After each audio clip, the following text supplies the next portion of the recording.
So, how long has it been since you and your muse spent some quality time together?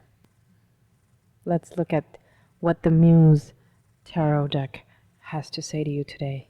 Welcome back to Sweet Infinity.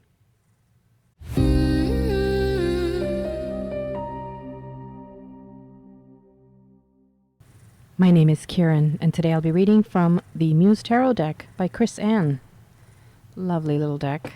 So colorful, so inspiring. I consult this deck all the time for my own readings.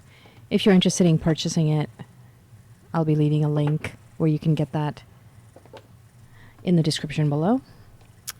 Cards are very easy to handle, a good size, good texture. Everything is just perfect with this deck. It's a beautiful deck, and I love the back of it too. So let's shuffle. I would love it if you would subscribe to this channel if you haven't already done so, and leave me a thumbs up. I'd love to also hear from you if you have something that you are working on that is a creative project, maybe some junk journaling. Ooh, Four of Voices. That's Four of Swords. Okay, that is the card of resting and retreat. So maybe you've been resting. Maybe you've been thinking about where you want to put your creative energy. Maybe you've been dreaming of the muse. You see how this figure is in a nice bath, and she's dreaming of all these worlds and all these creations. Okay. So the question we're asking today is, what does your muse have to say to you? What kind of message does your muse have for you using the Muse Tarot Deck? So first we've got Four of Voices. Let's see what else comes up. Knight of Voices. Ooh, lots of voices. So that's the Knight of Swords, the Four of Swords. This is the card of resting, and this is the card of movement, of getting started, getting going, doing the thing, taking part in what needs to be done. And there's a flying horse. I love this flying horse. What a beautiful creature. Like a Pegasus. I love this deck. There's just so much mythical and inspirational and intuitive imagery that always makes me think about all kinds of things, like stories to write, memories that I get stimulated because of this. It's just a great deck. Okay, what else comes up? Let's pull some more cards and then we'll see where they lead us. The Star. Four of Voices, Knight of Voices, the Star. So you are being led to a place using your imagination that will take you into a new world where you could bring a lot of hope, because the Star card is actually about hope. This is the card that shows up right after the Tower. And this is the card of hope. Now in this deck, she is a star, a diva. She is somebody, sort of an ingenue. That's an interesting way to depict that card, because it's really about hope, about looking forward to the future. And the muse is calling you. Look at this. This is all a very hopeful, uplifting reading here that we've got from the muse. Your muse is telling you to take the steps and that you're being led to a beautiful future where you are going to bring hope to so many people. Your art, your creativity is going to light up people's days. 10 of Emotions. So that's the 10 of Cups. And that's a beautiful card that has to do with feeling fulfilled, feeling complete, being completely at ease in the moment that you're in, and having a beautiful set of friends, comrades, family around you who help support you. And you will find your people, your tribe, your group. You will find them, and they will find you.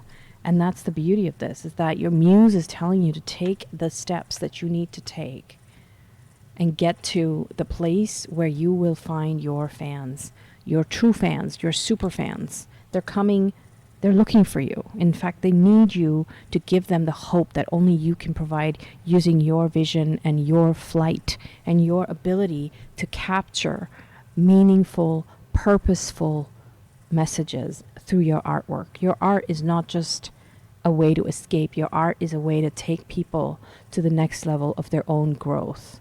Your art, your creativity, whatever it is that you are engaged in is so important.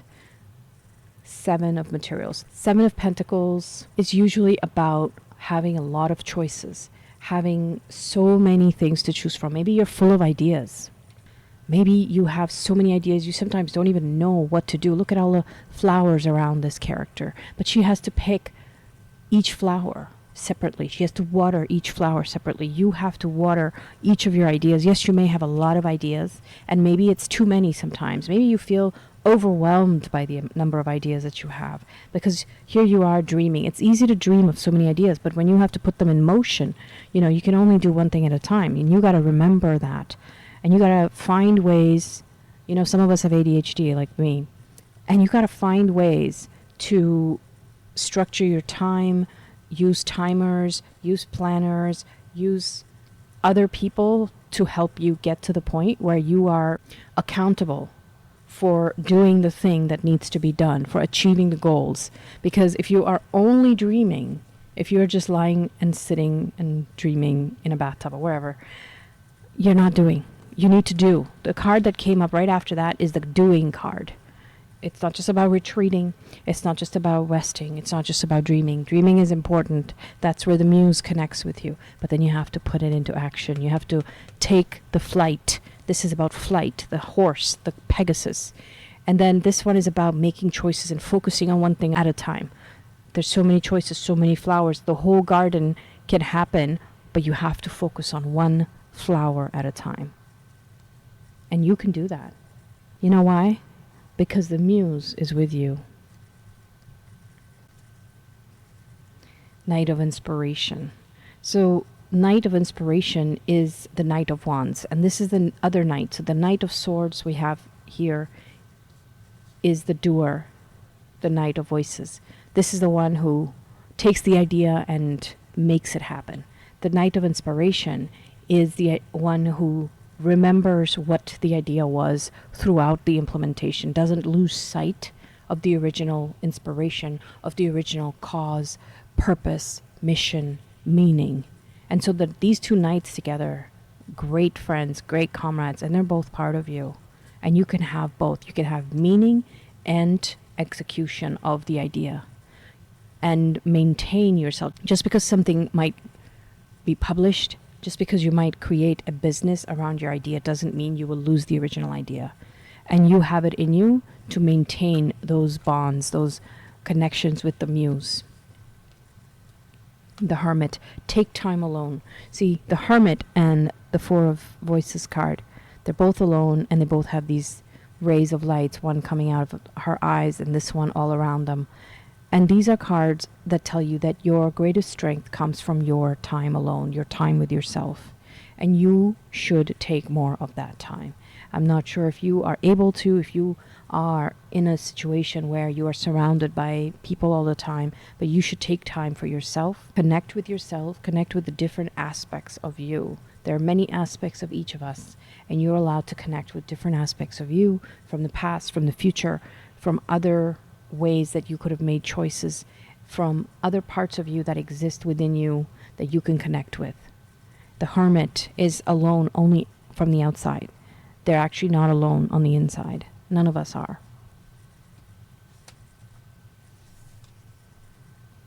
And Temperance. This is the card of keeping an eye on a balanced life, whether it includes not taking part in behavior that's addictive or anything like that, learning to control your habits, learning to control your inclinations. Are you buying too many things? Is there an aspect of shopaholicism? Is there substance issues? Those are things that you need to address. That's part of your journey. Maybe it's somebody you know who has some of these issues or who is dealing with it. And in that case, you need to create some boundaries, and you need to understand that in order to get to where you want to go and bring the hope to people, you need to be able to have and maintain a friendship with temperance, with the archetype of temperance, with the idea of temperance. And temperance is about balance, work-life balance, balance within yourself. Muse of inspiration. So this is the Queen of Wands. And this is the person who gets things done and who is full of passion, who is full of raw and processed energy. They have taken their raw energy, processed it, and brought it into the world. The Queen of Wands, the Muse of inspiration. This is the ultimate card of this deck. This is the Muse Tarot. This is the Muse of inspiration. So we have reached the end of this reading because you are being told by the Muse that she is your friend, that she is with you, and that you are allowed to trust her because she trusts you. And you will reach places where you will find inspiration for yourself, and you will give inspiration to others. You will get things done. You will find a way to focus. And the way for you to focus is to cut out things in your life that are distracting you, that are causing you a lack of balance in your life, that are, just not healthy for you. Find a way to focus. Find a way to leverage the tools at your disposal. That could include putting 20-minute timers, using something called the Pomodoro technique, just using timers and using planners in a way to keep track of what you're doing and what you need to do. The Muse is with you. The Muse supports you. And she's looking for you. Your Muse is looking for you. What you seek is looking for you. I hope that this has been helpful and inspiring.